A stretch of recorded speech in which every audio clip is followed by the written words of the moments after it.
ആശാനെ ആശാനെ എന്താ പറ്റേ? എന്താണ്? ഞാൻ 3 മാസം ഫീസ് എനിക്ക് തിരിച്ചു വേണം. 3 മാസത്തെ ഫീസാ? ആ. എന്തിന്? ഞാൻ ഇവിടെ എന്തിനാ വന്നേ? വയറൊക്കെ കുറച്ച് ഫിറ്റാവാനല്ലേ? അതെന്തിനാ? കോടീശ്വരനായിട്ടുള്ള കിഷോറിനെ വളർച്ചയെത്താനല്ലേ? ഡീറ്റർബൈറ്റ് ചെയ്തതെല്ലാം നടക്കുന്നല്ലേ ആശാൻ പറഞ്ഞേ? അതെ. എന്നിട്ട് വല്ലതും നടന്നോ? 15 കിലോ ഒക്കെ കുറച്ചിപ്പോ കത്രീന കൈഫ് ലുക്കായില്ലേ? പക്ഷെ അതിലൊന്നും ഒരു കാര്യമില്ല.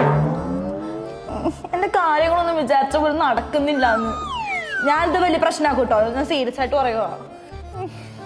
ഞാൻ പറയട്ടെ, എനിക്ക് എങ്ങനെയെങ്കിലും ആ കോടീശ്വരനെ കെട്ടി സുഖമായിട്ട് പണിയെടുക്കാണ്ട് ജീവിക്കണം. നടക്കൂ?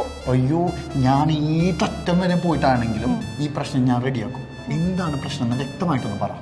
ശരിക്കും പ്രശ്നം എന്താന്ന് വെച്ചാ ആളുടെ ഭാര്യ അങ്ങോട്ട് സമ്മതിക്കണില്ല.